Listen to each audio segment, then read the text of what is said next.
નમસ્કાર, હું મિથુન. આપ જોઈ રહ્યા છો સ્પીડ ન્યૂઝ અને સૌપ્રથમ વાત કરીએ તો લોકસભામાં વિપક્ષે પશ્ચિમ બંગાળ મામલે હોબાળો કર્યો. લોકસભામાં વિપક્ષે સૂત્રોચ્ચાર કર્યા, જેને લઈને રાજનાથસિંહ જવાબ આપવા ઉભા થયા હતા. રાજનાથસિંહે જણાવ્યું કે સીબીઆઈ ચીટફંડની તપાસ કરી રહી છે. અમારી સરકાર તરફ તપાસ એજન્સીઓને પૂરતો સહકાર આપશે અને તમામને તપાસમાં સહકાર આપવા વિનંતી કરી. પ્રકાશ જાવડેકરે મમતા બેનર્જીને લઈને પત્રકાર પરિષદ યોજી અને જણાવ્યું કે મમતા તપાસથી કેમ ભાગી રહ્યા છે. તેમજ પ્રકાશ જાવડેકરે મહાગઠબંધન ભ્રષ્ટાચારનું ગઠબંધન હોવાના આરોપ લગાવ્યા. શારદા ચીટફંડ મામલે પશ્ચિમ બંગાળમાં હાઈવોલ્ટેજ ડ્રામા સર્જાયો. કોલકાતાના પોલીસ કમિશનર રાજીવ કુમારના ઘરે તપાસ કરવા જઈ રહેલા સીબીઆઈના અધિકારીઓને પોલીસે રોકતા બબાલ થઈ. પોલીસ કમિશનરના ઘરે તપાસ માટે જઈ રહેલા સીબીઆઈના અધિકારીઓને પકડીને પોલીસ સ્ટેશન લઈ જવાયા હતા. બાદમાં છોડી દેવાયા હતા. પોલીસનો દાવો છે કે પોલીસ કમિશનરના ઘરે આવી રહેલા સીબીઆઈના અધિકારીઓ પાસે વોરંટ નહોતું, તો દસ્તાવેજ આપવાનો પણ અધિકારીઓ ઇનકાર કરી દીધો હોવાનું પોલીસે જણાવ્યું, જેથી મમતા બેનર્જી ધરણા પર બેઠા. સીબીઆઈના ઓફિસની પણ ઘેરાબંધી કરી લેવાઈ. સીઆરપીએફનો કાફલો ખડકી દેવાયો. આ ઘમાસાણે રાજકીય સ્વરૂપ પકડી લીધું. તમામ ઘટનામાં મમતા બેનર્જીએ કેન્દ્ર સરકાર પર સીધા પ્રહાર કર્યા અને આ તમામ ગતિવિધિઓ અજીત ડોભાલ, પીએમ મોદી અને અમિત શાહના ઇશારે થતી હોવાનો આરોપ લગાવ્યો. મોડી રાતથી મમતા બેનર્જી ધરણા પર છે, ત્યારે બેનર્જીને ટીએમસી નેતા ડેરેક ઓબ્રાયન, સમાજવાદી પાર્ટીના નેતા અખિલેશ યાદવ, આરજેડી નેતા તેજસ્વી યાદવ અને પૂર્વ પ્રધાનમંત્રી એચડી દેવગૌડાએ ટ્વીટ કરીને પોતાનું સમર્થન જાહેર કર્યું. તેને લઈને તંત્ર અને પોલીસે પણ ખાસ તૈયારી કરી લીધી છે. હાલમાં મમતા બેનર્જીના ધરણા સ્થળે હજારોની સંખ્યામાં લોકો હાજર છે.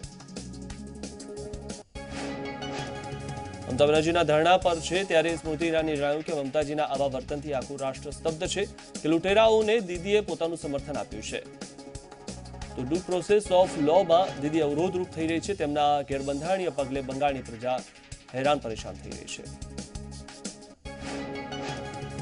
અરવિંદ કેજરીવાલે જણાવ્યું હતું કે કેન્દ્ર સરકારે જે પણ પશ્ચિમ બંગાળમાં કર્યું છે તે ખૂબ ખતરનાક છે. તેમણે જણાવ્યું કે પ્રધાનમંત્રી બતાવવા માંગે છે કે તે ભ્રષ્ટાચાર વિરુદ્ધ કાર્ય કરે છે, પણ વગર વોરંટે કમિશનરના ઘરમાં પ્રવેશ કરવો તે સંવિધાન અને કાયદાના વિરુદ્ધ છે. આ ઉપરાંત નીરવ મોદી, વિજય માલ્યાને દેશથી કેમ ભગાવ્યા કહીને સવાલ ઉભા કર્યા. ભાજપ નેતા મુકુલ રોયે જણાવ્યું હતું કે સુપ્રીમ કોર્ટના ઓર્ડર સાથે સીબીઆઈ ઇન્વેસ્ટિગેશન કરવા ગઈ હતી. તેને કામ કરવા દો. કામ કર્યા પછી જે આવશે તેનો નિર્ણય થશે. રાજીવ કુમારને સમર્થન આપવા મમતા બેનર્જી મેદાને ઉતરી છે. તેની અંદરની વાત સમજાતી નથી. કોંગ્રેસે રાજ્યસભામાં વ્હીપ જાહેર કર્યું છે, જેને લઈને તમામ સાંસદોને સદનમાં હાજર રહેવાનું કોંગ્રેસે કહ્યું છે. 8મી ફેબ્રુઆરી સુધી તમામ સાંસદો વ્હીપ જાહેર કરાતા સદનમાં હાજરી આપશે. ઋષિકુમાર શુક્લા સીબીઆઈના નવા ડાયરેક્ટર તરીકે ચાર્જ સંભાળી લીધો છે. પ્રધાનમંત્રી નરેન્દ્ર મોદીની અધ્યક્ષતાવાળી પસંદગી સમિતિએ એમપીના પૂર્વ ડીજીપી ઋષિકુમાર શુક્લાને સીબીઆઈના ડાયરેક્ટર બનાવ્યા છે. તેમને 2 વર્ષ માટે સીબીઆઈ ડાયરેક્ટર બનાવ્યા છે. ઋષિકુમાર શુક્લા 1983 બેચના મધ્યપ્રદેશ કેડરના આઈપીએસ ઓફિસર છે. મધ્યપ્રદેશના ગ્વાલિયરના રહેવાસી એવા ઋષિકુમારનું પહેલું પોસ્ટિંગ રાયપુરમાં થયું હતું. તેના પછી તેમણે દમોહ, શિવપુરી અને મંદસૌરના એસપી તરીકે સેવા આપી. તો વર્ષ 2009 થી 2012 સુધી ઇન્ટેલિજન્સમાં એડીજી રહ્યા હતા. ત્યારબાદ ફરી જુલાઈ 2016 થી 2019 સુધી મધ્યપ્રદેશના ડીજીપી તરીકે સેવા આપી. મધ્યપ્રદેશમાં કોંગ્રેસની સરકાર આવ્યા પછી તેમને મધ્યપ્રદેશ પોલીસ હાઉસિંગ બોર્ડના ચેરમેન બનાવવામાં આવ્યા હતા. શારદા ચીટફંડ ઘોટાળાની તપાસ કરી રહેલી સીબીઆઈની ટીમ રવિવારે પોલીસ કમિશનરના ઘરે પહોંચી હતી. તેમને તપાસમાં સહયોગ આપવાની જગ્યાએ કોલકાતા પોલીસે રોકી રાખ્યા અને ત્યારબાદ 5 અધિકારીઓને કસ્ટડીમાં લઈ લીધા હતા. કસ્ટડીમાં લીધેલા 5 અધિકારીઓને થોડીવારમાં છોડી દેવામાં આવ્યા. આ મામલે સીબીઆઈની ટીમે આજે સુપ્રીમ કોર્ટનો દરવાજો ખખડાવ્યો. સીબીઆઈ અરજી પર આવતીકાલે સુનાવણી હાથ ધરાશે. બિહારમાં જનાક્રોશ રેલ દરમિયાન રાષ્ટ્રીય લોક સમતા પાર્ટી કર્મચારી પટનામાં પોલીસે લાઠીચાર્જ કર્યો હતો. પ્રધાનમંત્રી નરેન્દ્ર મોદી જ્યારે રાજકારણમાંથી નિવૃત્તિ લેશે એ જ દિવસે હું પણ રાજકારણને અલવિદા કહી દઈશ તેવું કેન્દ્રીય મંત્રી સ્મૃતિ ઈરાનીએ જણાવ્યું છે. જોકે તેમણે એવું પણ કહ્યું કે મોદી હજી અનેક વર્ષો સુધી રાજકારણમાં રહેશે. હવે અન્ના હજારેએ પદ્મભૂષણ એવોર્ડ પરત કરવાની ધમકી આપી છે. તેમણે જણાવ્યું કે વર્તમાન સરકાર જો વાયદા પૂર્ણ ન કરે તો એવોર્ડ પરત કરીશ. અન્ના હજારે 5 દિવસની લોકપાલ સહિતની માંગ સાથે અનશન પર છે. અન્નાને શિવસેના સમર્થન આપી ચૂકી છે.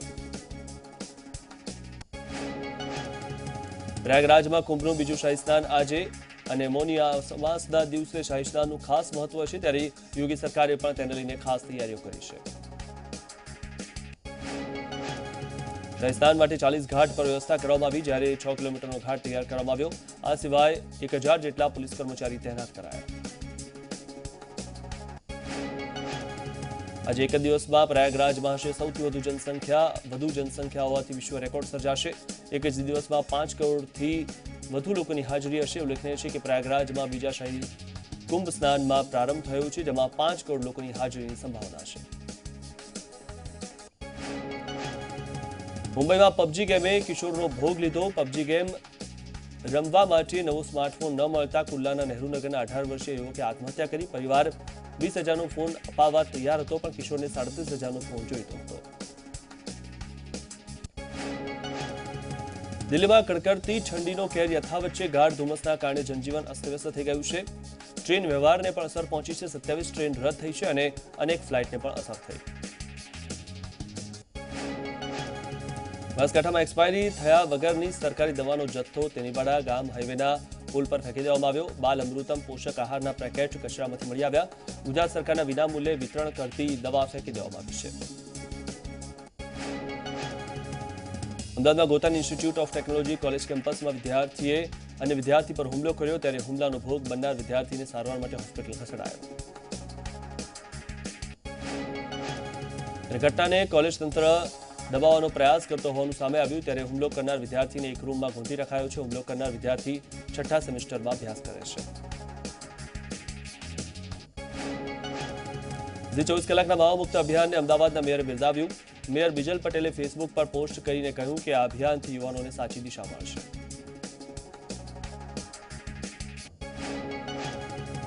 અલ્પેશ ઠાકોરની એકતા યાત્રાનો આજે અંતિમ દિવસ છે, ત્યારે ગાંધીનગરમાં અલ્પેશની એકતા યાત્રામાં પાકી હાજરી જોવા મળી.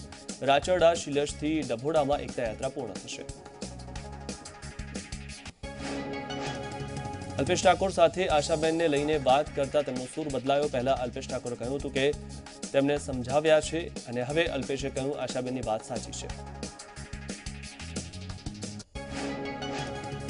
ડેપ્યુટી સીએમ નીતિન પટેલ અમદાવાદની સિવિલ હોસ્પિટલ મુલાકાત લીધી હતી. નવી સિવિલ હોસ્પિટલનું તેમણે નિરીક્ષણ કર્યું હતું, સાથે જ નવનિર્મિત કામોનું નિરીક્ષણ કર્યું.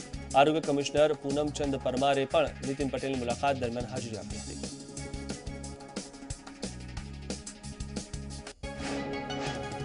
હાર્દિકની પત્ની કિંજલ હવે ટ્વિટર પર એક્ટિવ થઈ ગઈ છે. કિંજલ પટેલે અત્યાર સુધીમાં 4 ટ્વીટ કર્યા છે. કિંજલને 750થી વધુ લોકો ફોલો કરે છે, ત્યારે એકાઉન્ટ કિંજલ અને તેની ટીમ ઓપરેટ કરે છે. ભાવનગરમાં બાળી પડવામાં માઇનિંગ વિવાદને લઈને ઉપવાસ પર બેઠા છે, જેમાં ઉપવાસમાં બેઠેલા ઉપવાસીની તબિયત લથડી. નારાયણભાઈ જાંબુચાની તબિયત લથડી છે, ત્યારે નારાયણભાઈએ સારવાર લેવાની ના પાડી. પાટણના હરીજમાં માલધારી વિકાસ સંગઠને વિરોધ દર્શાવ્યો. ઘાસના વધતા ભાવને લઈને પશુપાલકોએ રસ્તા પર દૂધ રેડીને વિરોધ દર્શાવ્યો. આ વિરોધ પ્રદર્શનમાં મોટી સંખ્યામાં પશુપાલકો એકઠા થયા હતા.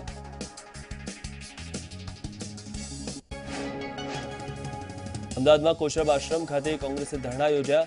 હિન્દુ મહાસભાએ ગાંધીજીના પુતળા પર ગોળીઓ ચલાવીને અપમાન કર્યું, જેને લઈને કોંગ્રેસે ધરણા કર્યા. મોટી સંખ્યામાં કોંગ્રેસ કાર્યકર્તાઓ જોડાયા.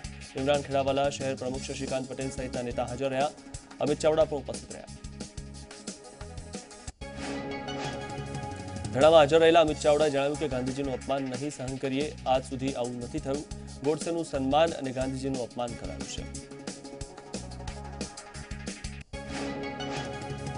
રાજકોટમાં બની હિટ એન્ડ રનની ઘટના ઘટનાને લઈને વિદ્યાર્થીનીઓ રસ્તા પર ઉતરી આવી અને ન્યાયની માંગ કરી છે. વિદ્યાર્થીનીઓએ ઇન્દિરા સર્કલ પાસે ચક્કાજામ કર્યો. વિદ્યાર્થીનીઓનું કહેવું છે કે જ્યાં સુધી ન્યાય નહીં મળે ત્યાં સુધી અમે જમીશું પણ નહીં.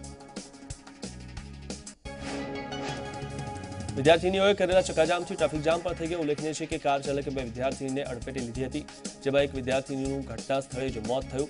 અકસ્માત બાદ સોશિયલ મીડિયામાં પણ અભિયાન ચાલી રહ્યું છે.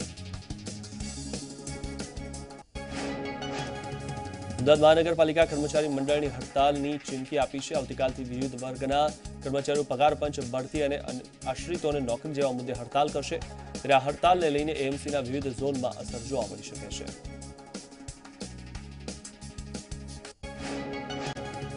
હડતાલમાં 5,000થી વધુ યુનિયનો જોડાવાનો દાવો કરવામાં આવી રહ્યો છે. તેમજ આ હડતાલમાં વોટર, રોડ સહિતના વિભાગના કર્મચારીઓ સાથ આપશે. વલસાડમાં આવેલા દમણ મશાલ ચોક ખાતે બેંક ઓફ મહારાષ્ટ્રમાં એક કાર ઘૂસી ગઈ. મારુતિના કાર ચાલકે સ્ટીયરિંગ પરથી કાબુ ગુમાવતા બેંકનો દરવાજો તોડીને કાર બેંકમાં ઘૂસી ગઈ. સવારે બેંક બંધ હોવાથી જાનહાનિ ટળી હતી. બનાસકાંઠાના લાખણીના ભાકડીયાળ ગામે ચાર્જમાં મૂકેલો મોબાઈલ અચાનક ફાટ્યો હતો અને મોબાઈલ ફાટતા મોબાઈલમાં આગ લાગી ગઈ હતી અને મોબાઈલ બળીને ખાખ થઈ ગયો હતો. મોબાઈલ ફાટતા ઘરમાં નુકસાન થયું, જોકે સદનસીબે મોટી જાનહાનિ ટળી છે. બનાસકાંઠાના દિયોદરની કિનાલ પાસે એક મહિલાનો મૃતદેહ મળી આવ્યો, ત્યારે આ મૃતદેહને સ્થાનિક તરવૈયાઓ બહાર કાઢ્યો હતો.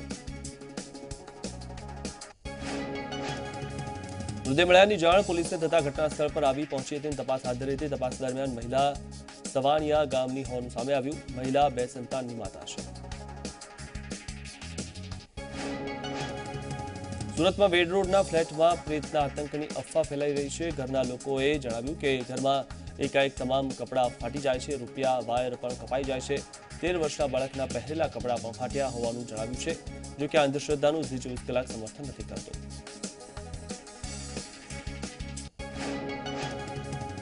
બનાસકાંઠાના પાલનપુર નગરપાલિકાએ 4 દુકાનો સીલ કરી. પાલિકાએ ભાડા પેટે આપેલી દુકાનોનું દુકાનદારોએ ભાડું ન ભરતા દુકાનો સીલ કરાઈ.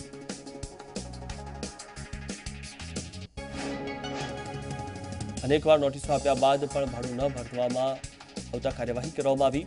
ત્યારે પાલનપુર પાલિકાએ અન્ય વેપારીઓ પાસેથી 4.92 લાખની વસૂલાત કરી. મહત્વનું છે કે નગરપાલિકાએ શહેરમાં 1200 દુકાનો આપેલી છે લીઝ પર.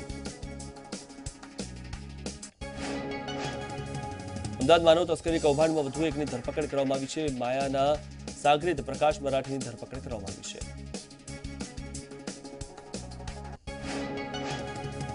ભાવનગર, બોટાદ અને ડાકોરમાં કિશોરીઓ વેચી હોવાનો ખુલાસો સાગીરતોએ કર્યો છે. ત્યારે હવે કિશોરીઓને પરત લાવવા પોલીસે સર્ચ ઓપરેશન શરૂ કર્યું છે. ત્યારે કિશોરીને ખરીદનાર વ્યક્તિ વિરુદ્ધ પણ પગલાં લેવામાં આવશે. અમદાવાદ વેજલપુર પોલીસ ચોકી પાસે નબીરાઓનો બિયર પીતો વિડીયો વાયરલ થયો. નબીરાઓ બર્થડેની ઉજવણી કરી રહ્યા હતા, જેમાં કેક કાપી રહ્યા છે અને બિયર પણ પી રહ્યા છે. વાયરલ થયેલો આ વિડીયોથી વેજલપુર ઇન્ચાર્જ પીઆઈ પરેવા પણ અજાણ હોવાનું સામે આવ્યું.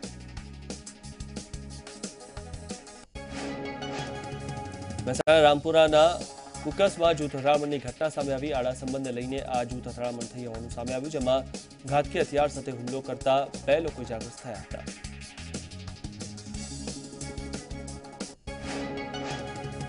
ઇજાગ્રસ્તને સારવાર માટે સિવિલ હોસ્પિટલ ખસેડવામાં આવ્યા હતા, જ્યાં બંનેનું સારવાર દરમિયાન મોત થયું. મહેસાણા તાલુકા પોલીસે સમગ્ર મામલે 7 લોકો સામે ગુનો નોંધીને વધુ તપાસ હાથ ધરી છે. અરવલ્લીના મોડાસામાં આવેલા ગઢડામાં એક સાથે 5 મકાનમાં ચોરી કરવામાં આવી. તસ્કરોએ બંધ મકાનને નિશાન બનાવી સોના ચાંદી સહિત રોકડ રકમની ચોરી કરી. મોડાસા રૂરલ પોલીસે તપાસ હાથ ધરી. સુરતના ભેસ્તાન વિસ્તારમાં 13 વર્ષની બાળકની હત્યાના કેસમાં ડિંડોલી પોલીસને સફળતા મળી છે. બાળકની હત્યાના 24 કલાકમાં આરોપી એવા 2 કિશોરને ઝડપી પાડ્યા છે, જ્યારે એક કિશોર ફરાર છે. આ પહેલા ભેસ્તાન વિસ્તારમાં 13 વર્ષના બાળકનું સવારે અપહરણ થયું હતું, ત્યારબાદ સાંજે તેની લાશ મળી આવી હતી. બાળકના શરીર પર ઈજાના નિશાન પણ જોવા મળ્યા. પોલીસની તપાસમાં સામે આવ્યું છે કે આરોપી કિશોરે મૃતક બાળક પર કબૂતર ચોરીનો આરોપ મૂક્યો હતો અને ગુસ્સામાં આવીને તેણે બાળકનું અપહરણ કર્યું અને ત્યારબાદ તેની હત્યા કરી નાખી.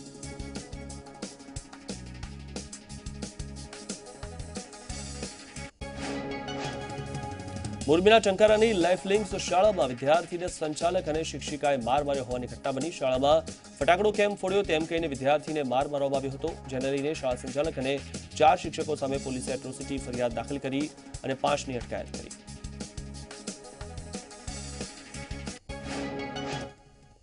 આગળ જાણીશું વધુ સમાચારો. હાલમાં સમય થયો છે બ્રેકનો.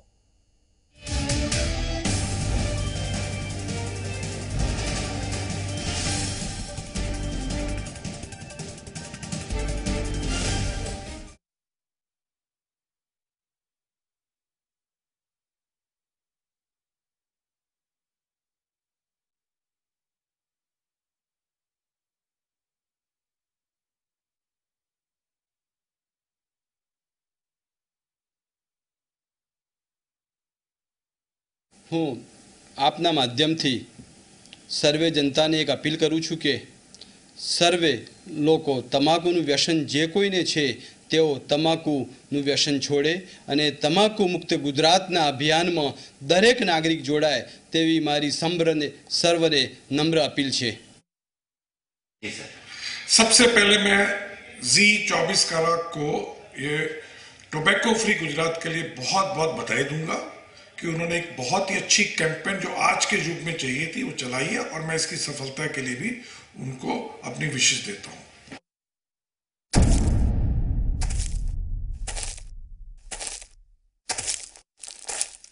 ચૂંટણી આવી ગઈ છો મારો બાપલિયો,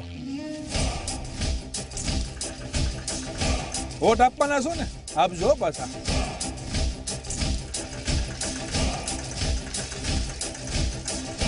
અને કોને આપવાના છો, શું કામ આપવાના છો, આ બધું વિચારજો.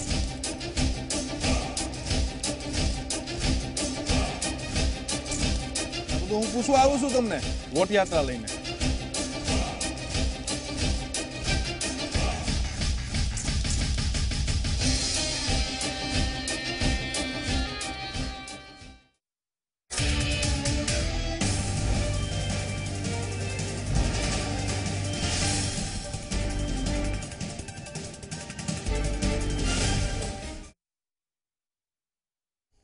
બ્રેક બાદ આપનું સ્વાગત છે. અમદાવાદમાં જીટીયુમાં મેગા જોબ પ્લેસમેન્ટ કેમ્પનો પ્રારંભ થઈ ગયો, જેને રાજ્યના ઉર્જા મંત્રી સૌરભ પટેલે ખુલ્લો મૂક્યો હતો. શિક્ષણ વિભાગે મેગા જોબ પ્લેસમેન્ટ કેમ્પનું આયોજન કર્યું છે. આ કેમ્પમાં 100 કંપનીઓ 2500 જેટલા વિદ્યાર્થીઓને નોકરીઓની ઓફર આપશે.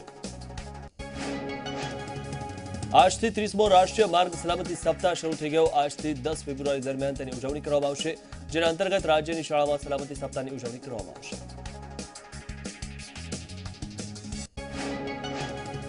તમામ શાળા શિક્ષણ વિભાગને ઉજવણીની સૂચના આપવામાં આવી છે. 2020 સુધી અકસ્માતના દર, મૃત્યુ દરમાં ઘટાડાના લક્ષ્યાંકને લઈને ઉજવણી કરવામાં આવશે.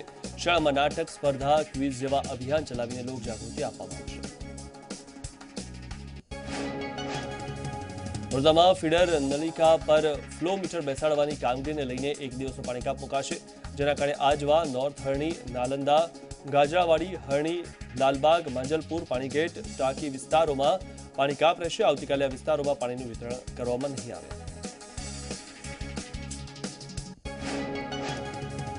વડોદરા વાઘોડિયાની ભાડોલ ખુર્દ નર્મદા માઇનોર કેનાલમાં ગાબડું પડ્યું. કેનાલમાં 5 ફૂટનું ગાબડું પડતા 1000 લીટર પાણીનો વેડફાટ થયો.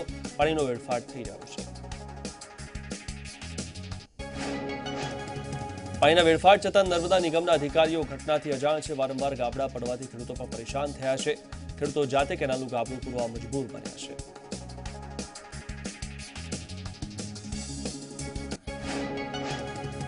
સુરતના ઉલપાડના અણીતા ગામની સીમમાં કીમ નદીનું દૂષિત પાણી ઠલવવામાં આવે છે, જેના કારણે અણીતા ગામમાં ખેડૂતો દૂષિત પાણીથી ખેતી કરવા માટે મજબૂર બન્યા. એક બાજુ નહેર બંધ થતા જીઆઈડીસીનું દૂષિત પાણી કીમ નદીમાં ઠલવાય છે. સુરત જીપીસીબી સેમ્પલ લઈ ગયા છે, જેને 4 મહિના જેટલો સમય થઈ ગયો છે. તેમ છતાં હજી સુધી રિપોર્ટ પણ આવ્યો નથી અને કોઈ પગલાં પણ લેવામાં આવ્યા નથી. હાલ તો કીમ નદીના કિનારે વસેલા અણીતા, બોલાવ, ઉમરાછી, મોટા બોરસરા ગામના ખેડૂતોમાં ભારે રોષ ફેલાયો છે. ભાવનગરમાં સ્વાઇન ફ્લૂથી વધુ એકનું મોત થયું. છેલ્લા 4 મહિનામાં 125 પોઝિટિવ કેસ નોંધાયા. સરકારી હોસ્પિટલમાં 21 પોઝિટિવ કેસના દર્દીઓ સારવાર હેઠળ છે. રાજકોટ સહિત સૌરાષ્ટ્રમાં સ્વાઇન ફ્લૂનો કહેર જોવા મળ્યો છે. સ્વાઇન ફ્લૂના કારણે 2 દર્દીના મોત થયા. તેમજ ગઈકાલે સ્વાઇન ફ્લૂના નવા 8 કેસ નોંધાયા. 34 દિવસમાં 124 પોઝિટિવ કેસ નોંધાયા. ત્યારે હાલમાં 34 દર્દીઓ સારવાર હેઠળ છે. જેમાં રાજકોટ ગ્રામ્યના 7, શહેરના 13 દર્દી સારવાર હેઠળ છે. તેમજ અન્ય જિલ્લાના 14 દર્દી રાજકોટમાં સારવાર હેઠળ છે. ઉનામાં વાતાવરણમાં પલટો જોવા મળ્યો. વાદળછાયું વાતાવરણ સર્જાયું. ત્યારે હવામાન વિભાગે વરસાદની આગાહી કરી છે, જેને લઈને ખેડૂતોમાં પાકમાં નુકસાનની ભીતિ સેવાઈ રહી છે, જેને લઈને ખેડૂતોમાં ચિંતાનું મોજું ફરી વળ્યું છે.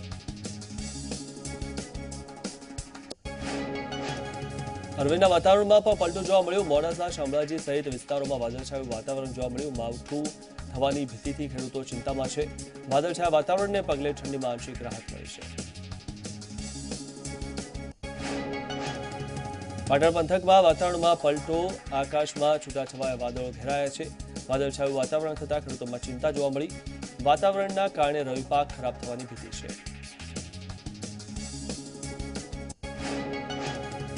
રાજકોટ જિલ્લાના જામખંડોરણા ખાતે સરદાર વલ્લભભાઈ પટેલની પ્રતિમાનું અનાવરણ, વાલી સંમેલન અને તેજસ્વી તારલાઓનો સન્માન કાર્યક્રમ યોજાયો.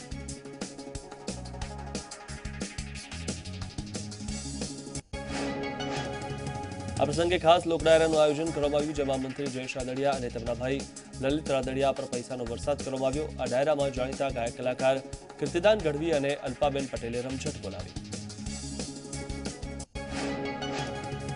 દ્વારકાના ખંભાળિયામાં ગટરના પાણી રસ્તા પર ફરી વળતા લોકોમાં રોષ જોવા મળ્યો હતો. ગટર ઉભરાતા નગરગેટ વિસ્તારથી જોધપુર ગેટ સુધીના મુખ્ય માર્ગો પર ગંદા પાણી ફરી વળ્યા હતા, જેને લઈને લોકોને હાલાકી ભોગવવાનો વારો આવ્યો. સલમાન ખાન બોલિવૂડની આ સ્ટાર અને જાણીતી એક્ટ્રેસ કેટરીના કૈફ સાથે આ વર્ષે ઈદ પર લગ્ન કરવા જઈ રહ્યા છે, પરંતુ આ લગ્ન રિયલ નહીં પરંતુ રીલ લાઈફમાં હશે. સલમાન અને કેટરીનાની આગામી ફિલ્મ ભારત માટે એક વેડિંગ સિક્વન્સ શૂટ કરવામાં આવી રહ્યું છે. આ ગીત માટે સેટ પર ખાસ તૈયારીઓ કરવામાં આવી રહી છે. કરણ જોહરના પોપ્યુલર શો કોફી વિથ કરણની 6ઠ્ઠી સિઝનમાં છેલ્લા એપિસોડમાં એક સાથે જોવા મળી શકે છે શાહરૂખ ખાન અને સલમાન ખાન. જોકે સૂત્રોનું કહેવું છે કે સલમાનની ફિલ્મ ભારત ઈદ પર રિલીઝ માટે તૈયાર છે, જ્યારે શાહરૂખની હાલ કોઈ ફિલ્મ નથી આવી રહી, ત્યારે શાહરૂખ આ શોમાં આવવાનું ટાળી શકે અને ફક્ત સલમાન બની શકે છે મહેમાન. દબંગ 3 ફિલ્મમાં જોવા મળશે કરીના કપૂર ખાન. જોકે ફિલ્મની મુખ્ય લીડ તો સોનાક્ષી સિન્હા જશે, પણ દબંગ 2ની જેમ દબંગ 3માં પણ કરીના એક આઇટમ સોંગમાં જોવા મળી શકે છે. ઐશ્વર્યા અને અભિષેક બચ્ચનની આગામી ફિલ્મ ગુલાબ જામુન હવે માન્યતા કરાઈ ગઈ છે. આ ફિલ્મમાં આ રિયલ લાઈફ કપલ સાથે જોવા મળવાના હતા, જોકે હવે ખબરો છે કે હાલ પૂરતી આ ફિલ્મ રોકાઈ ગઈ છે. રણવીર સિંહની કપિલ દેવ બાયોપિક ફિલ્મ 1983ની આખી કાસ્ટ નક્કી થઈ ચૂકી છે, જેમાં મોહમ્મદ ઝિશાન, અલ્લુ અર્જુન અને અબ્દુલ કાદિર જેવા સ્ટાર જોવા મળશે. જોકે ફિલ્મની ફિમેલ મેઇન લીડ હજી સુધી ફાઇનલ નથી કરાઈ.